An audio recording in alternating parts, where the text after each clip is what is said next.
All of Affect Autism's podcasts are produced and edited by Daria Brown. Please note that the views expressed during all episodes are solely those of the individuals involved, do not constitute educational or medical advice, and do not necessarily reflect the views of Affect Autism, Daria Brown, nor ICDL and associated parties. Listeners should consult with professionals familiar with their individual circumstances for specific support. You're listening to the We Chose Play podcast from Affect Autism, where affect is the #1 tool we use in supporting development through playful interactions. We have Dave Nelson from the community school in Atlanta with us to follow up from our podcast from a few weeks ago about process-oriented learning and affinities-based learning. Dave told us that is what they use a lot. That's how they apply the DIR model, inspiring the students to think. So we're getting examples from some of our DIR experts. And Dave, do you want to let us know how you guys apply the process-oriented learning at the community school? Sure. I think I can give you a couple of examples. And really, when I hear the terms process-oriented learning and affinities-based learning, they're similar but different and actually cover a pretty wide range of things that you can do, pretty wide range of classes. But let me talk about something that in my mind is really mostly about process, mostly about process learning as opposed to affinities-based learning. So I'm going to give you an example from actually this morning because I had this, this call on my mind, so I was thinking about it. So I teach a class. The title of the class is called Problem Solving. There's 3 middle school age participants in this class. And what we have been doing is each week I generally present some kind of challenge for them. Depending on the week and how I'm assessing where each student is, it might be something more challenging or something less challenging. But in weeks past, for example, I have challenged them to create marble runs, we're using a tennis ball, but a ball run. So where they have to get a ball from one part of my room to another part of the room, and they can use anything in the room. What I did today, you may be familiar with a team building challenge where you have a pencil that has multiple strings tied to the pencil, and each person is holding one of the strings. And so the challenge for the group is to navigate the pencil into a cup that's sitting on the floor. So in order for that to work, everybody kind of has to work together. So I have a background in corporate team building and communication, and there's loads of those kinds of activities that come from that world. So what happened today was within about 2 minutes of trying of the group of 3 participants and 1 supporting staff person, so 4 people trying to lower this pencil, basically a big argument broke out. One person was frustrated that nobody else was helping, that he was the only one doing anything. Another person began trying to explain that, in fact, just by standing there, they were, in fact, doing something because nothing could have been done in isolation. In other words, one person couldn't have done that. Then another person complained that he was sick and tired of the first person always accusing him of acting like his little brother. And so the whole thing devolved into kind of an emotional mess. Everybody was frustrated. There was some shouting at each other. So in that moment, as difficult as it is for me to manage it as a teacher or a leader, I also know that I'm right where I want to be in terms of this whole idea of process-oriented learning, because the pencil and the cup is essentially just a medium for the work that really needs to be done. Because the work that needs to be done for these 3, and I'm going to lump them all together, they're very different and unique in their individuality, but the work that they all need to be doing is focusing on emotional regulation, on co-regulating with each other, on communicating their point of view and recognizing that their point of view is not the only point of view. So we created a situation that was exactly perfect for that. Now, it blew up a little bit larger than I had expected, more quickly than I expected. But at that point, we simply abandoned the activity. We sat down. I gave everybody sort of an opportunity to cool off in their own particular way. And then sometimes that means me changing the subject or making a little joke. Sometimes it's just sitting quietly. But it's always a lot of me kind of reflecting the affect that I see going on in the room. It seems like you were really frustrated about that. I could hear you yelling, and I know that meant you weren't happy with what was going on. So whatever it happens to be, I'm trying to help everybody feel empathized with and attuned to, and then as much as possible help them re-engage with the other people in a conversation about what happened. So just to kind of give you the denouement of this activity, two of the participants were kind of the same mind, that the third participant was just too rigid and expecting that his view should be treated as the only view.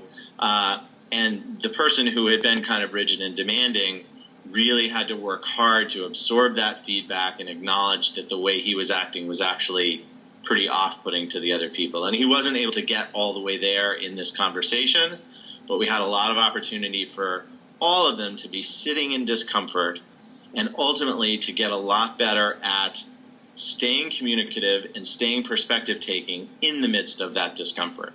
So for me, that is the essence of process learning.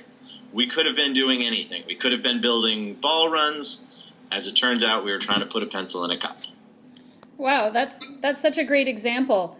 And when you started, of course, the first thing that came to my mind is, wow, my son would love to be in that room because he loves marble runs and he loves those videos on YouTube where the balls go and through all the maze and everything. So I thought, how fun is that? And realizing that you quickly shifted to mastering those early DIR competencies of, being not only being self-regulated, but as you said, being able to co-regulate not just with an adult and caring person, but with peers as well. So that made me wonder what functional, emotional, developmental capacity area these children are generally in, because it seems like to be doing that kind of task, they must be up in the 4, 5, 6 range. Sure. This particular group is, a relatively talkative group, certainly has some capacities in level 5 and level 6. And again, the three are not by any means exactly the same, but several of them also are very quick to drop out of anything. They're very conflict avoidant. So even just down at level 1, their ability to be regulated in the midst of any kind of challenge at all is. So one of them, for example, anytime he gets nervous, the first thing he says is, "I'm going to take a nap," and he lies down and starts to close his eyes. So he's disconnecting, and in that case, then I've got an opportunity to sort of reflect with him that anytime something comes up that he doesn't feel really confident in, that tends to be his response. And he's now able to say, yes, actually, that's true. So some of them have some fairly significant constrictions, down in level 1, but most of them have pretty good mastery in terms of their engagement and their basic reciprocity. Level 4, shared social problem solving, is where my rigid guy is really stuck. It's sort of his way or the highway. He's super bright, has a lot of good ideas. He's generally right about a lot of his ideas, and he can think at a very high level, accepting that ability to integrate other people's ideas into his own. So for this particular group, I think some people that we work with, you're kind of pushing up through. You have mastery at at some level of mastery at lower levels, and you're pushing up into the next level. For this group, there are pockets and gaps. So people who have some capacities at relatively high levels, level 6, even level 7, 8, up into kind of self-awareness, but who still have difficulties with regulation and in particular with shared social problem solving. So I would say this class is really about working on level 4.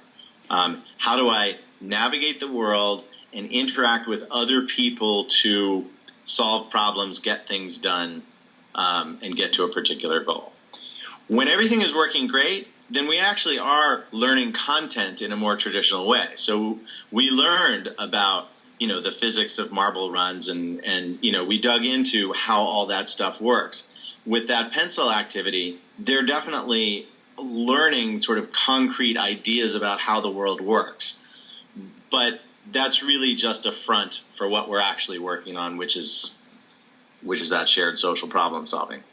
And do you find that doing activities like this over and over, not the exact same activity, but different types of activities where they do have to consider what the other person is thinking, is that how you really work on that particular challenge that you described in that particular boy who has a hard time taking another's perspective? Because I hear that as a common challenge from other parents, that their child has a really hard time not going along with when the group wants to do something else or doesn't want to do what they want to do. Is this the way to work towards that? So, yeah, absolutely. And I have a colleague here in Atlanta, Dr. Barbara Dunbar, who's a developmental psychologist that has, mentored me for a number of years. And she used to talk about kids who are supposedly perseverating or who are stuck on something. And she says, well, you may be on iteration 222 of the 10,000 iterations that they actually need to go through.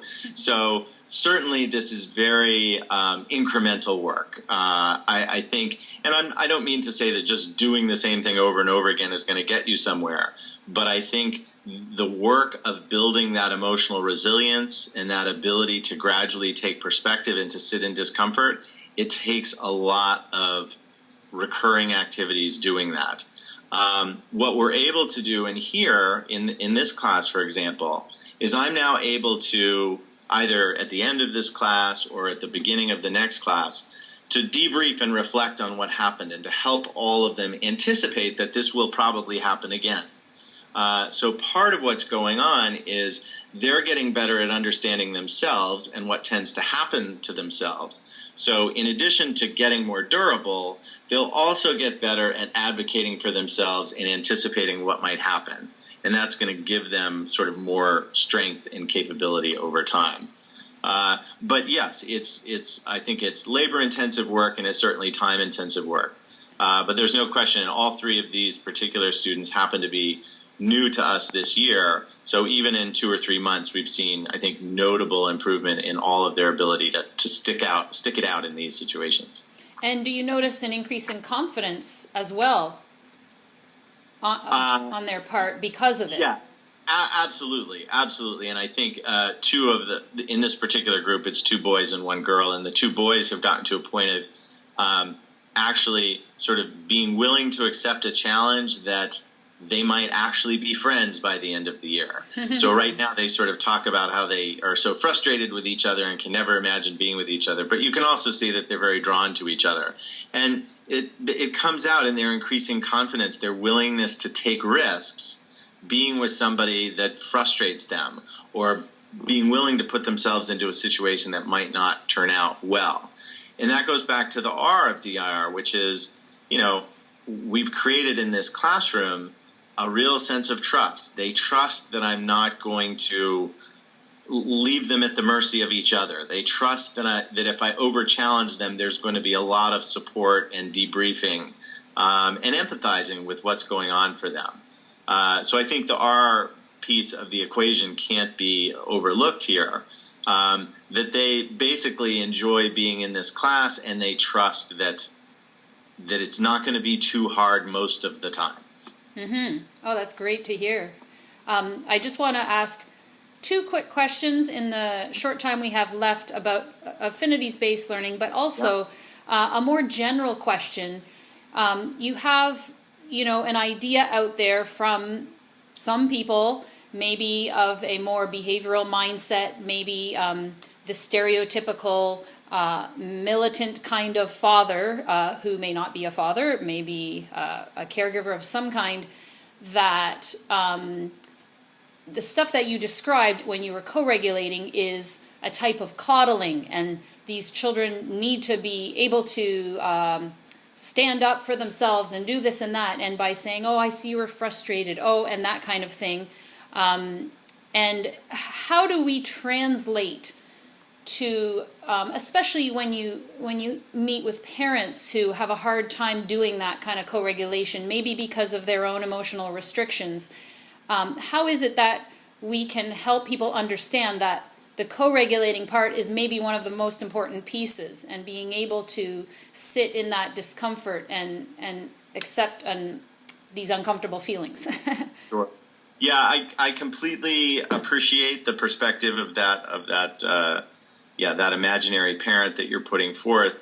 And, I think the short answer is kind of, how has that been working for you? If that kind of tough love was going to work, it would have been working by now. And I think the reality is that there are some kids who have either because of their sensory regulatory profiles or other reasons, have the durability to learn and grow in a more rule-based or strict kind of setting. A lot of the kids that we know and work with don't have that. They don't have the emotional strength or the sort of physical regulatory strength to learn in that way. And so it does become incumbent on us to sort of adjust with the idea that we all want our kids to get to that place. It's not about coddling so that they never grow or get stronger. It's about recognizing that they are relatively, it's not a word I would typically use, but that they're relatively weak in that area and they need support. The guy on crutches doesn't go right out onto the track and sprint. He's got to strengthen the muscles that are not strong yet. So I totally accept that that's hard for people who have their own particular history of how they were parented or the culture that they were raised in, and that's just something that needs ongoing support. Okay, and do you want to just explain a little bit about, you mentioned affinities-based learning being Sure. a little bit different. Yeah, I'll just briefly touch on affinities-based learning. So I think it hopefully is kind of the term affinities helps people understand that this kind of learning is about building off of the things that students are passionate about. And it may be subjects that they already have a lot of knowledge about, or it may just be something that they're very interested in. And the idea is that all of us, we're more likely to function at the top of our box when we're dealing in a domain that we really know a lot about. I get a lot more engaged and interested talking about, psychology and philosophy than I do about physics and calculus. Those things are harder for me. I have to work harder to stay connected. So when you're talking about affinities-based learning, for a learner who's very challenged, for somebody who's struggling at the lower levels, these may be sort of moments of affinities. I work with a 16-year-old student who barely speaks and is sort of very basic in his functioning. And he really likes Michael Jackson. So we spend a lot of time turning on and off Michael Jackson songs and dancing to those songs. It's something that he's passionate about. And the idea of saying, well, let's put that away so that we can do the really important work, it doesn't make sense. And as it turns out, I see this kid in the context of a public school. And sometimes when we have gone in to see him in his public school setting, before we take him to the room that we work in, he has been belted down into the chair so that he will stay at his desk. So we're actually sort of really building on the thing that he's passionate about. But affinities-based learning can also be a really deep dive into World War II or some very erudite subject, and it really depends on the developmental and cognitive level of the person you're working with. But the basic idea is that you're just like floor time. You're starting with where somebody is, you're building on what they really care about, and that gives them the best opportunity to function at the top of their developmental box. Excellent. Well, I can't thank you enough for giving us a little bit more elaboration on some of the stuff we touched on in the podcast about the community school. So thank you so much, Dave Nelson, for being with us today. Absolutely. Thank you. Thank you for listening. If you liked this episode, please share it with someone, like and subscribe, sign up for the newsletter at affectautism.com, and follow us on Facebook, Twitter, YouTube, or Instagram. Until next time, here's to choosing play and experiencing joy every day.